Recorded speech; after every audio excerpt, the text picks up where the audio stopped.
aquí. Avui ens ha fet un anunci, el Nelson. Ens ha dit que ens parlarà del greuge comparatiu. I ens ha donat un tràiler, ens ha fet un anunci. Ens ha anunciat i ens ha proposat que féssim la lectura a Mateu 20, de l'1 al 16. Jo no sé amb el que ens sortirà, però últimament, a mi cada diumenge em sorprèn, perquè jo em faig una pel·lícula i resulta que quan la veig n'és una altra. O sigui que aviam quina pel·lícula ens presentes avui. Benjamín, cuando encuentres el texto puedes venir y leerlo, sin problema. Sí, lo digo en serio, cuando lo encuentres puedes venir y leerlo. Perfecto. Bueno, ¿qué tal? ¿Cómo estamos en esta mañana? ¿Bien? ¿Sí? Es una mañana agradable, ni mucho calor y aquí estamos con aire suficiente. Yo tengo una sospecha, yo pienso que el aire da más fuerte ahí detrás, ¿no? Porque es donde más gente se pone, ¿no? Yo supongo que ahí hay más aire, ¿no? Supongo, o algo por el estilo, ¿no? Muy bien. En esta mañana vamos a hablar de agravio comparativo, es el tema que proponíamos en esta mañana, agravio comparativo. Y es el texto de Mateo 20, es una parábola que seguro que todos conocéis, o la inmensa mayoría, que es la parábola de los trabajadores de la viña, que si no la habéis leído recientemente, lo que sí es verdad es que la leímos, la trabajamos un jueves, los jueves por la tarde en la reunión de oración, la trabajamos, ¿vale? Y así que a los que vienen los jueves, no hagáis spoiler, no desveléis el sentido de la parábola, ¿vale? O sea que os voy a pedir que hagáis silencio, al menos, ¿no? Porque vamos a intentar leer la parábola y vamos a intentar llegar a unas conclusiones que son relevantes, porque yo pienso que esta parábola es importante, sobre todo a tenor de los temas que hemos estado trabajando estos días, acerca del compromiso, del discipulado y de la realidad de la gracia en la vida de la gente. Y esta parábola, mejor que muchas otras, nos explica acerca de eso, de cómo la gracia puede ser realidad en la vida de las personas. Así que para trabajar el texto en esta mañana, yo os propongo tres cosas. Lo primero, vamos a leer el texto, vamos a ver qué dice el texto. Es lo primero, lo más importante, fundamental, leer qué dice el texto. No es una parábola excesivamente larga, pero está bien. De unido la extensión de la parábola. Está bien, Jesús nos explica esta parábola y lo hace de manera que nos quede bien claro lo que Él quiere explicar. Lo primero es leerla, qué dice el texto. Segundo, qué significa el texto. Primero, qué dice, y segundo, qué significa este texto. ¿Vale? Y aquí yo voy a pedir que me digáis vosotros qué pensáis que significa la parábola.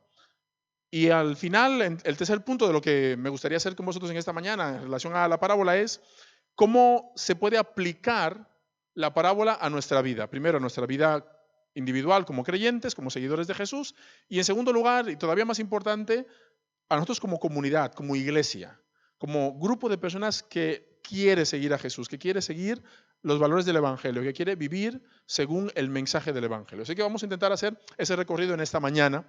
Intentemos no hacerlo muy largo. Primero, qué dice el texto. Segundo, qué significa. Y tercero, cómo se aplica esta parábola a nuestra vida. Vamos con la primera parte. Primero, vamos a leer el texto. Vamos a leer esta parábola. Y mientras la vamos a leer, me gustaría pediros un favor. Ir pensando en vuestra mente qué significa la parábola. En una frase, en una palabra, de manera resumida, para vosotros, ¿qué significa la parábola? Ya os he dicho que los que venís los jueves tenéis un poquito de ventaja. Otro motivo más para venir los jueves, ¿no? Tenéis un poquito de ventaja porque ya trabajamos los jueves esta parábola, pero aún así me parecía interesante volver a trabajar esta vez en el contexto de la iglesia y sobre todo porque el tema de esta parábola y el corazón de esta parábola es muy importante a tenor de los temas que hemos estado trabajando los domingos por la mañana acerca de lo que es ser iglesia, de la misión de la iglesia y de nuestro compromiso como seguidores, seguidoras de Jesús, como discípulos y discípulas del Maestro. ¿De acuerdo? Así que vamos a empezar leyendo la parábola y mientras la leemos, por favor ir pensando para vosotros qué significa esta parábola. ¿Cómo podéis resumirla en una frase? ¿Vale? Dice así, parábola de los obreros de la viña. Mateo capítulo 20, del versículo 1 al versículo 16, dice: el reino de los cielos es semejante a un hombre, padre de familia, que salió por la mañana a encontrar obreros para su viña y habiendo convenido con los obreros en un denario al día, los envió a su viña. Saliendo cerca de la hora tercera del día, vio a otros que estaban en la plaza desocupados y les dijo, y también vosotros a mi viña, y os daré lo que sea justo. Y ellos fueron. Salió otra vez cerca de las horas sexta y novena e hizo lo mismo. Y saliendo cerca de la hora undécima, y aquí es donde empieza a coger forma la parábola, y saliendo cerca de la hora undécima, halló a otros que estaban desocupados y les dijo, ¿por qué estáis aquí todo el día desocupados? Y entonces ellos le respondieron, porque nadie nos ha contratado. Nadie nos ha contratado. Él les dijo, y también vosotros a la viña, y recibiréis lo que sea justo. Y subrayar esta frase aquí. Recibiréis lo que sea justo, porque esta frase es una de las frases que nos da pie, nos revela la clave de lectura de todo el capítulo, de toda la escena, de toda la parábola. Recibiréis lo que sea justo. Versículo 8. Cuando llegó la noche, al final del día, ya cuando todo el trabajo estaba hecho, el señor de la viña dijo a su mayordomo, llama a los obreros y págales el jornal, comenzando desde los últimos hasta los primeros. Llegaron los que habían ido cerca de la hora undécima y recibieron cada uno un denario. Habían trabajado solo una hora, pero recibieron un denario. Perfecto. Al llegar también los primeros, pensaron que habían de recibir más, pero también ellos recibieron cada uno un denario. Y al recibirlo, murmuraban contra el padre de familia, diciendo, estos últimos han trabajado una sola hora y los has tratado igual que a nosotros, que hemos soportado la carga y el calor del día. Él, es decir, el padre de familia, respondiéndoles, dijo a uno de ellos, amigo, no te hago ninguna injusticia. ¿No conveniste conmigo en un denario? Toma lo que es tuyo y vete. Pero quiero dar a este último lo mismo que a ti. ¿No me está permitido hacer lo que quiero con lo mío? ¿O tienes tú envidia porque yo soy bueno? Así los primeros serán los últimos y los últimos los primeros, porque muchos son llamados, pero pocos escogidos, dice el Señor. Amén. Muy bien. ¿Qué significa esta parábola? ¿Qué dice esta parábola? Lo hemos leído. Ahora, ¿qué significa? Si tuvieseis que resumir esta parábola o explicársela a alguien que no conoce mucho de la Biblia, del Nuevo Testamento, de Jesús, de los Evangelios, ¿qué le diríais? ¿Cómo le explicaríais esta parábola? Voluntarios, decidme. ¿Cómo resumiríais esta parábola? Para Dios somos todos iguales.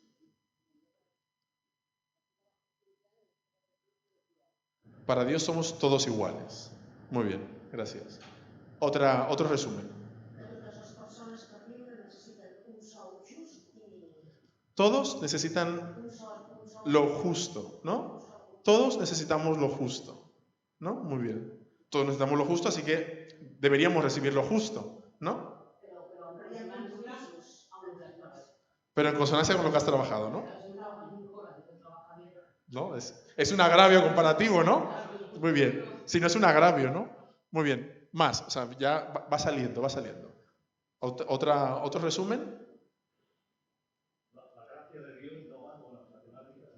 La gracia de Dios no va con las matemáticas humanas. Muy bien. Tienes un poquito de ventaja. Porque al ver, lo trabajo con otros los jueves. Pero es fantástico. Me encanta esta frase. La gracia de Dios no concuerda con las matemáticas humanas. No hay algo ahí diferente entre las matemáticas humanas y cómo Dios manifiesta su gracia en los seres humanos. Muy bien. Otra frase, una última. ¿Qué significa? Una última frase.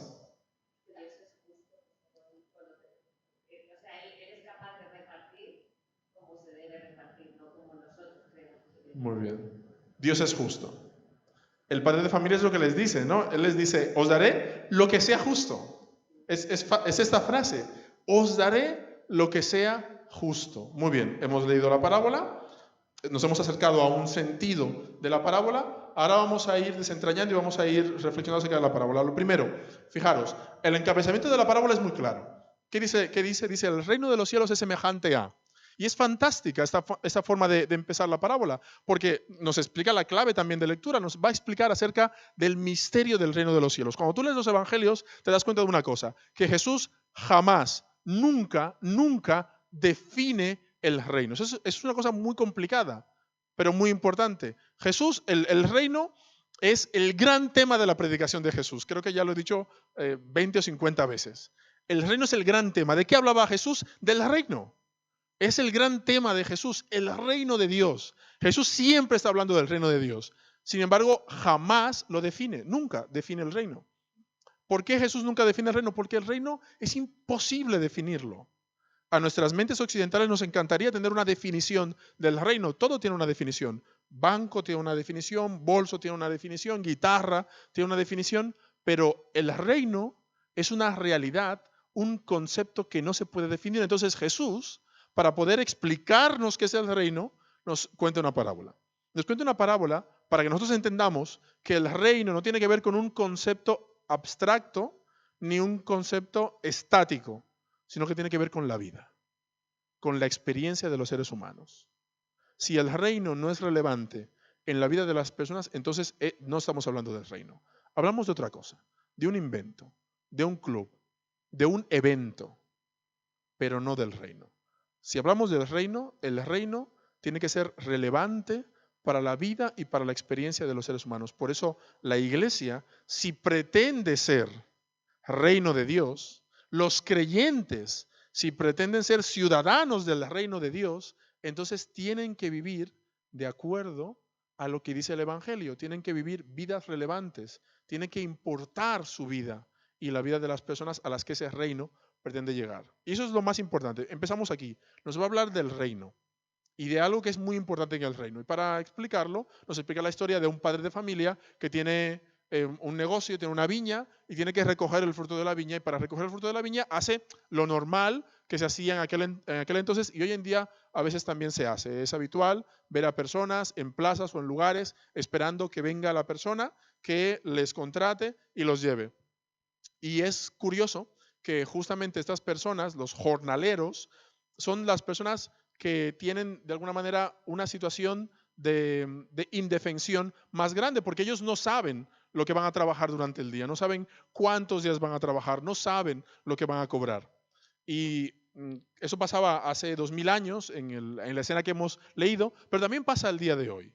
El día de hoy hay jornaleros, hay personas que se ponen en algunos lugares a esperar que alguien venga y les contrate y ellos no saben si van a trabajar ese día o si no, si van a llevarle comida a su familia ese día, dinero para comer a su familia o si no.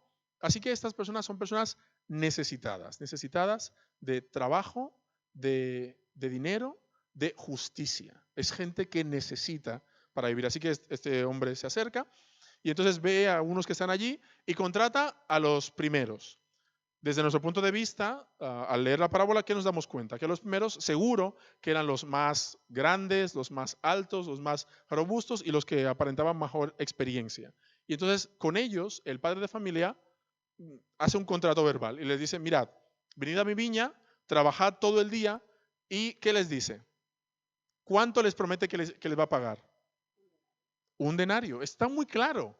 Está muy claro. No engaña nunca a este hombre. Está muy claro. Le dice, mirad, venid, trabajad todo el día y yo os daré un denario.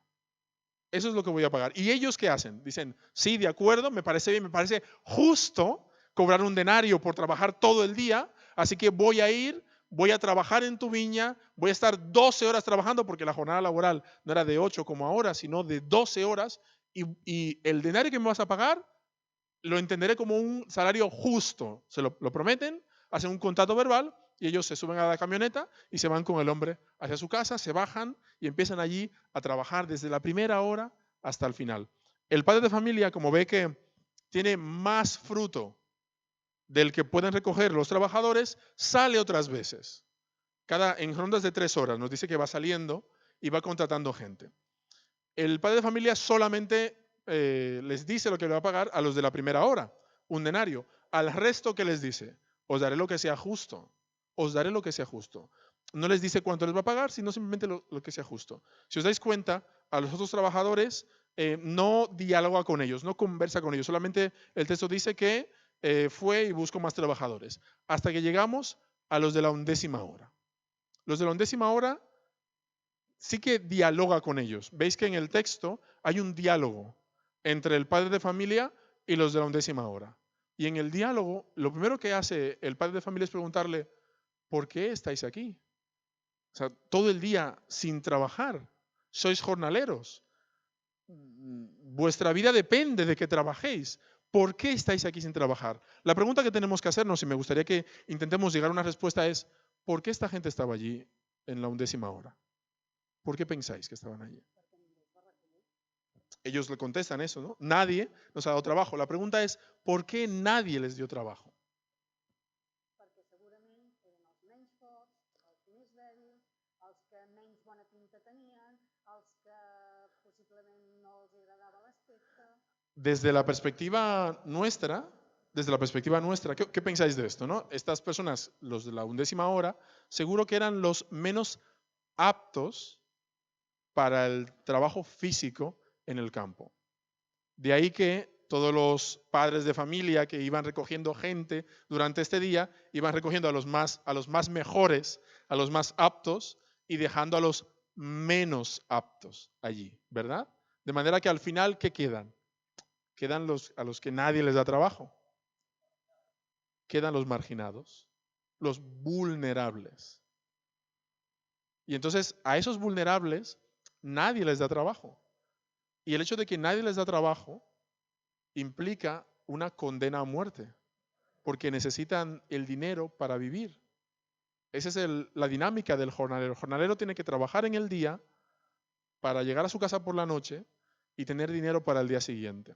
Si no trabaja durante el día y no tiene dinero en la noche, al día siguiente, él y su familia pasan hambre.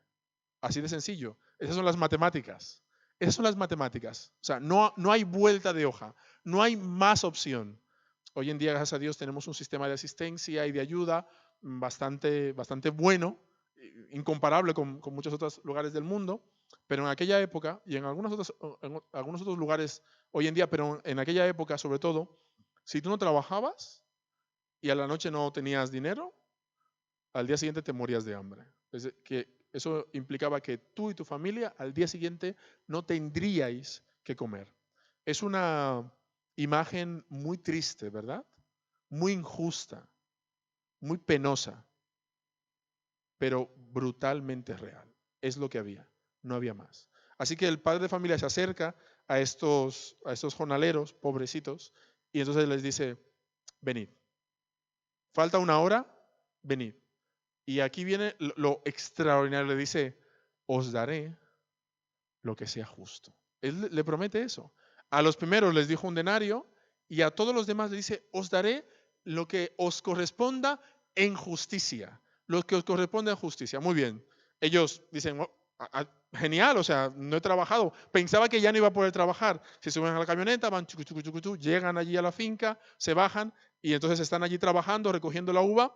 Y suena la campana, titín, se acabó, ¿no? Dicen, oh, solo hemos trabajado 60 minutos, una horita de nada. Y dicen, bueno, pues calculando que hemos trabajado una hora, pues cobraré la 10ª parte de un denario, ¿no? Más o menos. Eso es lo justo, ¿no? Esas son las matemáticas humanas, desde nuestro punto de vista, ¿verdad? Si han trabajado una hora, deben trabajar la 12ª parte o la 10ª parte de un denario. Eso tampoco da mucho para vivir, realmente. Un denario era lo que necesitaba una familia para vivir un día. Una 10ª parte no te da ni para pipas, ¿no? Hablando coloquialmente. Pero ellos, claro, es lo que han trabajado.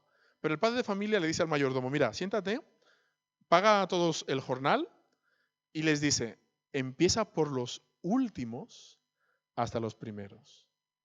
¿Por qué hace esto? Es arbitrario esto, ¿no? Empieza por los últimos hasta los primeros, porque quiere enseñarnos algo.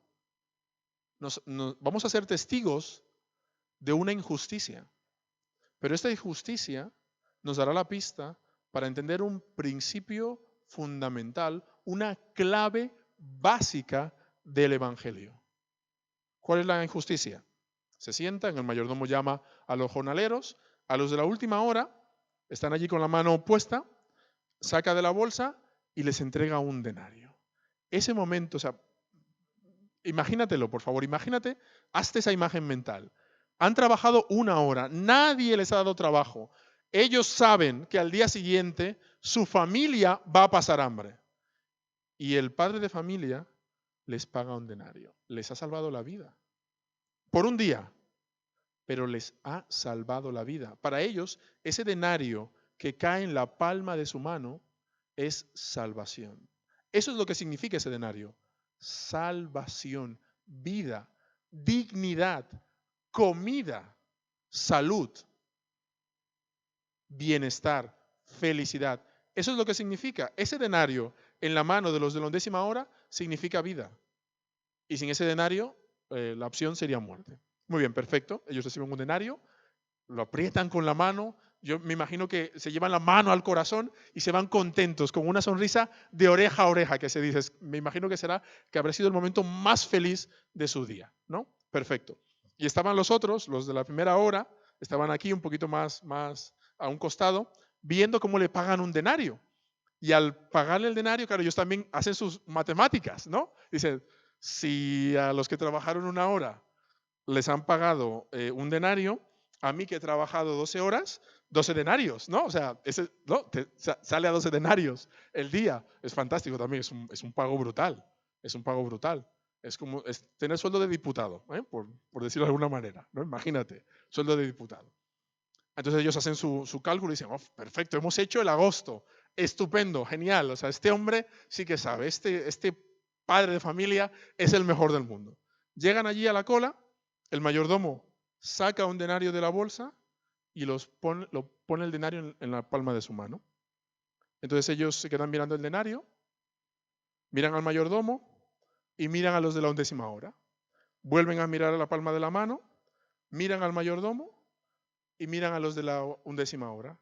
Cierran la palma de la mano, se dan la vuelta y empiezan a murmurar y a maldecir sobre el padre de familia. Es decir, este hombre desgraciado nos tiene aquí todo el día trabajando y nos paga solo un denario, ¿no? Y el padre de familia lo escucha, lo ve, él sabe que está aquí detrás, mirando todo lo que ocurre, está con la escena panorámica, viendo todo lo que ocurre. Entonces se acerca a los de la 1ª hora y le dice, chicos, ¿qué problema hay? ¿Qué ocurre?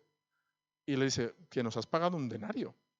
Y entonces el padre de familia dice, oye, a ver, es que no recuerdo bien. ¿Yo cuánto concordé contigo que te iba a pagar? Y ellos le dijeron, un denario. Le dice, es que no te he escuchado bien. ¿Cuánto yo te dije que te iba a pagar? Un denario. Dice, pero es que no te he escuchado bien. ¿Me puedes decir cuánto te dije que te iba a pagar? Un denario, leches. Un denario me dijiste que me iba a pagar. Entonces le dice, ¿y cuánto yo te he pagado? Me has pagado un denario. Entonces le dice, ¿y por qué te enfadas? ¿Por qué te enfadas? Entonces ahí es donde viene el sentido, el gran sentido de esta parábola. Les dice los de la 1ª hora al padre de familia, porque yo he trabajado 12 horas aquí con el calor del día y me has pagado un denario. A estos de aquí, que han trabajado 1 sola hora, les has pagado también un denario. Y les dicen, fijaros que literalmente le dice, los has hecho igual que a nosotros. El gran problema de los de la 1ª hora no era que tuviesen un denario, porque ellos sabían que iban a cobrar un denario. El gran problema es el agravio comparativo. Le dice, los has hecho igual que a nosotros, les has pagado lo mismo que a nosotros. Y eso, como dice Albert, son las matemáticas que no cuadran, no encajan esas matemáticas, no se entienden, ¿no? Elizabeth decía, pero pagándole a cada uno de acuerdo a su esfuerzo. Eso sería lo lógico y lo justo. Lo justo sería eso. Le dice, os pagaré lo que sea justo. Y la justicia humana, la justicia nuestra, te dice, tanto has trabajado, tanto mereces. Tanto te has esforzado, tanto vas a cobrar. Tanta es tu capacidad, tanto es tu beneficio. Esas son las matemáticas humanas, ¿sí o no? Y todos, si recibiésemos el fruto justo de nuestro esfuerzo, estaríamos contentos. Sin embargo, la parábola no habla de recibir el fruto justo del esfuerzo, sino lo que se necesita para vivir, lo que se necesita para tener dignidad, lo que se necesita para comer, para tener salud y para tener vida, que es un denario, que es lo mínimo que necesitas. La pregunta que tenemos que hacernos desde nuestro punto de vista, que somos lectores del Evangelio y de la parábola, ¿el padre de familia hace injusticia? ¿Qué pensáis? ¿El padre de familia comete injusticia? ¿Qué pensáis? Sí, comete una injusticia. Comete un agravio comparativo. ¿Es verdad? Humanamente hablando, humanamente hablando, humanamente hablando, comete un agravio comparativo. Él lo había pactado, pero él realmente, desde nuestro punto de vista, por eso os he dicho, desde nuestro punto de vista, como humanos, como lectores de la parábola, no el sentido espiritual, sino desde nuestro punto de vista, la pregunta es, ¿comete agravio comparativo? ¿Tienen razón los de la primera hora para enfadarse? Yo, desde mi punto de vista como lector de la parábola, yo creo que sí. Yo creo que honestamente yo me enfadaría. La pregunta es esa. ¿Tú te enfadarías en una situación similar? Si te pasase algo así, ¿te enfadarías con tu jefe? ¿Con el dueño de la fábrica? ¿No? Bueno, ajo y agua, pero el enfado no te lo quita nadie. Hombre, te sientes así, te sientes que te están estafando, ¿no? Llega uno que acaba de llegar, ¿no? Tú has empezado el día 1 a trabajar. Llega uno, empieza a trabajar el día 28 o el día 29. Llega el momento de pagar la nómina y este cobra el sueldo entero. Ha trabajado 2 días y cobra el sueldo entero. Tú has trabajado todo el mes, has tenido que aguantar al jefe ahí detrás tuyo diciéndote los informes, Miriam, los informes, dame los informes, la hoja de cálculo, el Excel, acaba la hoja de cálculo. Y has tenido que aguantarlo. Y al final llega el momento de pago y dice, mira ya, qué bien. La motivación de trabajar es tener un sueldo. Te pagan el sueldo. Pero llego yo, que no sé francés y que he trabajado solo 2 días, y viene, y me pagan lo mismo que a ti. Hombre, te irías murmurando seguro. Vamos, es que tú, yo y cualquiera. Y justamente ese punto, ese tema, el tema de la injusticia y del agravio, es el tema central de esta parábola. Como el jefe de familia, como el padre de familia comete el agravio, nos da pie a entender por qué hace esto. Es lo que realmente nos llama la atención. Si no, sería una parábola normal. O sea, imaginaos la parábola por un momento. Un padre de familia tiene que segar la viña, contrata a unos trabajadores, pacta un denario con ellos, luego recoge a otras personas, hay unos que trabajan 1 hora, el mayordomo viene, llama a los primeros y les paga un denario, así nadie se entera de lo que ocurre después, y a los últimos les paga la 10ª parte de un denario y cada uno se fue a su casa. No nos detendríamos a analizar eso porque eso sería lo normal, ¿sí o no? O sea, es lo normal y no nos llamaría la atención. El Evangelio ahí no tendría nada que decir a la gente, es algo normal, es lo que ocurre cada día. Pero el Evangelio no es esto. El Evangelio rompe por completo los esquemas de los seres humanos. Eso es Evangelio. Eso es el reino de Dios. Para que el reino de Dios sea real, tiene que romper por completo los esquemas de los seres humanos. Si no rompe los esquemas, no es evangelio. Si no nos rompe por dentro, no es evangelio. Si no nos descoloca, no es evangelio. El evangelio tiene que descolocar. El reino tiene que descolocar. Por eso Jesús dice siempre, siempre dice, mira, en el reino los pequeños son los grandes. Los últimos son los primeros. Y los más importantes son los que sirven. Nos está descolocando por completo. Ahora, esta ruptura de las normas, esta injusticia, ¿a qué se debe? ¿Qué motiva esta injusticia?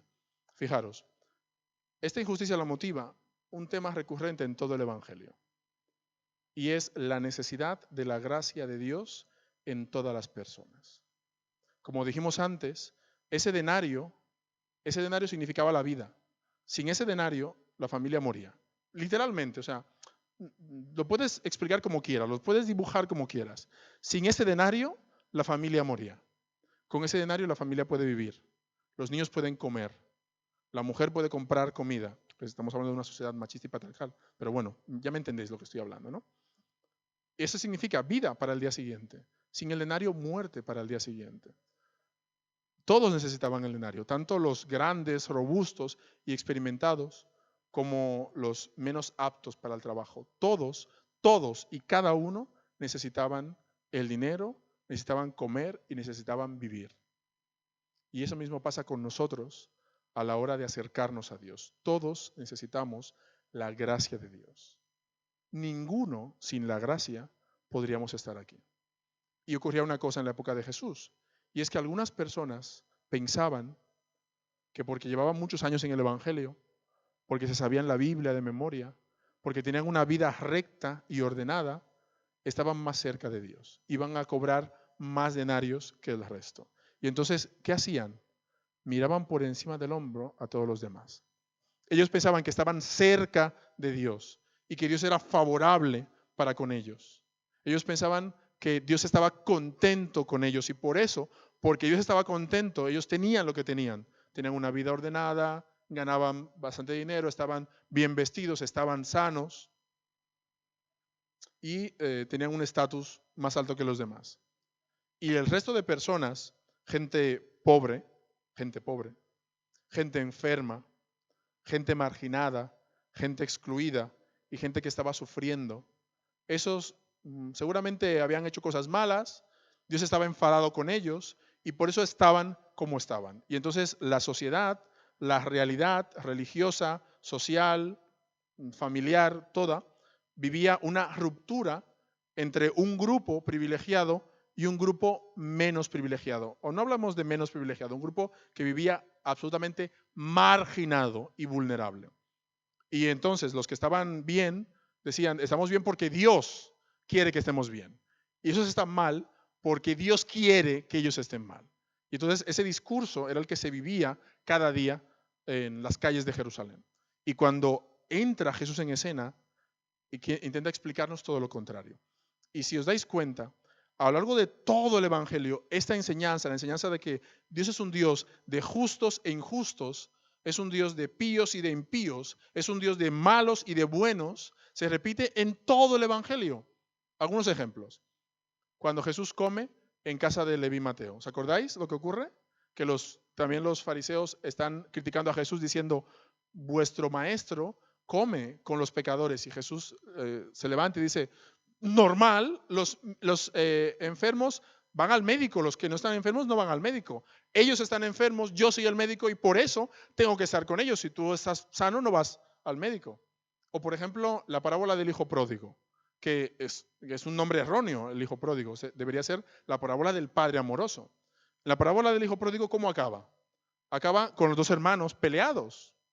El hermano mayor diciendo, oye, toda la vida he estado en tu casa, he obedecido tus normas, he hecho lo que querías y no me has dado ni un cabrito para que me lo coma con mis amigos. Y tu hijo ha llegado que ha despilfarrado todo tu dinero y le haces una fiesta. Entonces el hijo mayor siente un agravio comparativo porque él piensa que como ha tenido una vida recta, como ha cumplido las normas, como ha estado siempre en la casa de su padre, es más que el otro. Y el Evangelio nos dice, no, los dos son hijos y los dos merecen la misma gracia del Padre. El Evangelio nos dice, ante los pecadores y los no pecadores, ambos necesitan la gracia de Dios. Y esta parábola es tan importante, es tan central. Esta parábola nos está diciendo esto. El reino de los cielos, ¿de qué va? Va de gracia, de la gracia de Dios, del don inmerecido. Todos los que estamos aquí en esta mañana hemos experimentado la gracia de Dios.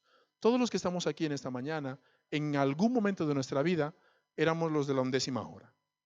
Y tuvimos un encuentro con el Señor. Y el Señor nos salió al encuentro y nos preguntó, ¿qué haces aquí? ¿Qué haces aquí con tu vida sin sentido? Y nosotros le dijimos, es que no he encontrado el sentido de la vida. He buscado el sentido por todas partes y no lo he encontrado. Y el Señor se acerca a nosotros y nos dice, yo te voy a explicar cuál es el sentido. Y nos trajo a su iglesia y nos introdujo en su iglesia y conocimos gente maravillosa. Y entonces hemos estado aquí en la iglesia, hemos estudiado su palabra, hemos adorado, nos hemos comprometido y les hemos servido. Y ocurre una cosa, y estos que antes eran de la 11ª hora, se transforman en los de la 1ª hora. ¿Veis? Cuando la Biblia habla de transformación y de cambio, de conversión, también nos habla de esto, de cómo nos convertimos. Así que los de la 11ª hora, aplicando la parábola, los de la 11ª hora, se transforman en los de la primera hora. Y muchas veces los creyentes, los cristianos y las cristianas, nos transformamos. Éramos antes de la 11ª hora y nos transformamos en gente de la primera hora. Y al transformarnos en gente de la primera hora, ¿sabéis qué? Que empezamos a mirar por encima del hombro a otros de la 11ª hora. Y no entendemos que nosotros también estábamos allí. Y que si estamos aquí, no es por nuestra capacidad, no es porque seamos altos, guapos, hermosos, que también, ¿no? Sino por la gracia de Dios. Que Dios manifestó su gracia en nuestra vida y al manifestar su gracia nos transforma. Y nos ha sacado de una vida de perdición donde estábamos. Y si el Señor ha hecho esto, lo que Él quiere es que a la hora de acercarnos a los de la 11ª hora, también les tratemos con gracia.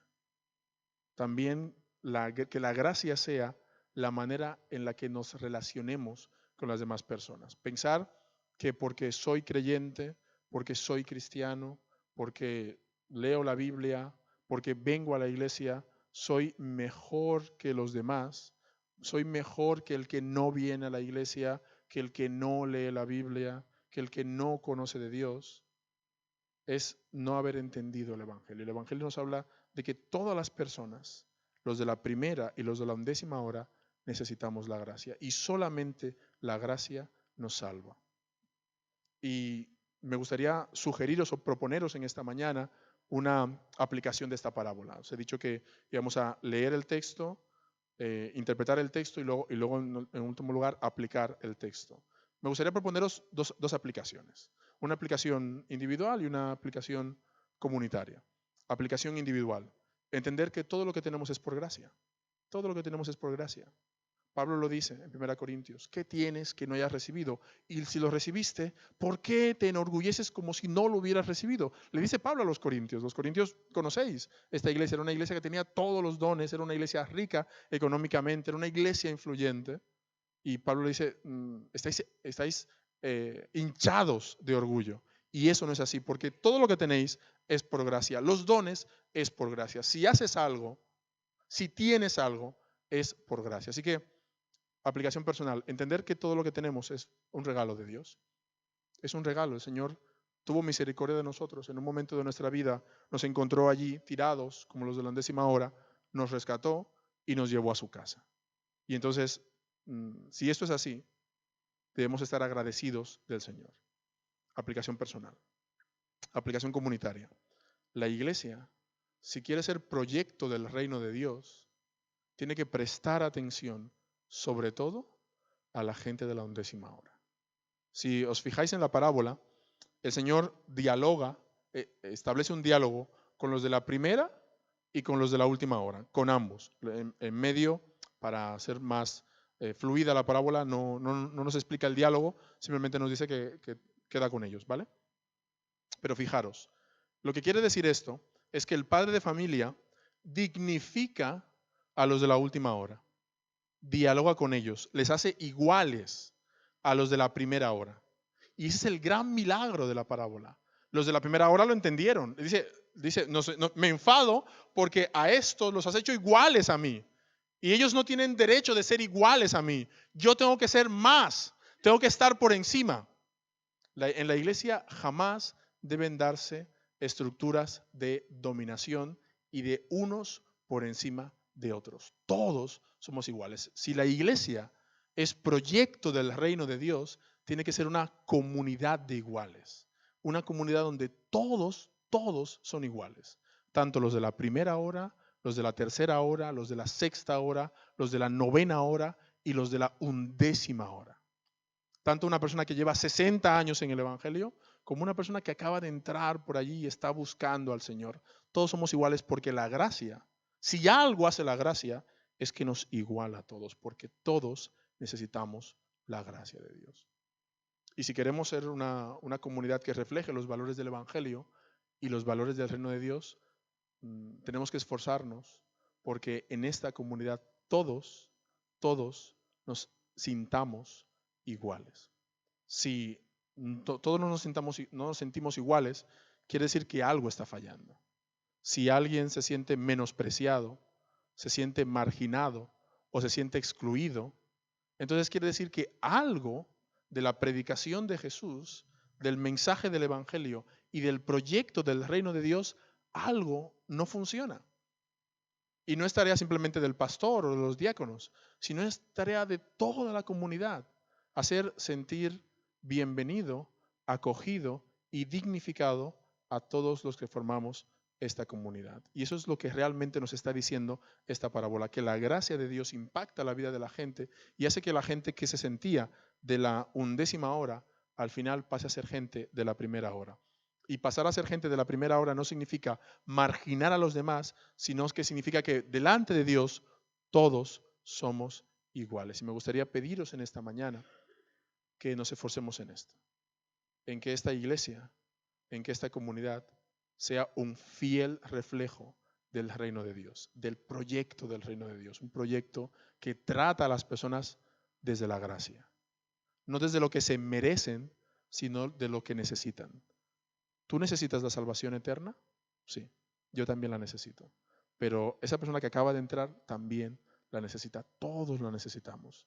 Entonces el Señor que dice, bueno, a ti como sabes más de la Biblia, sabes más del Evangelio, como trabajas más horas en la iglesia, a ti te la voy a dar, pero al otro no se la voy a dar. No, el Señor nos da su vida a todos.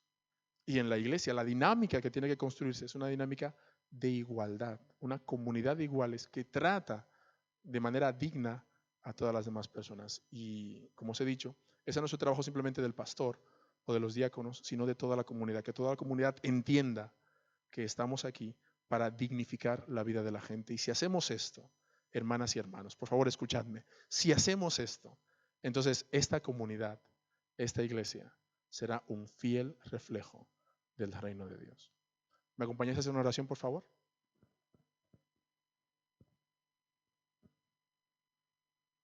Termina la parábola diciendo, así los primeros serán últimos y los últimos primeros, porque muchos son llamados, pero pocos escogidos. Espero que los que estamos aquí realmente seamos de ese grupo de personas escogidas, que han escogido la gracia, que han entendido el mensaje del Evangelio y que se han comprometido con los valores del reino de Dios aquí en la tierra.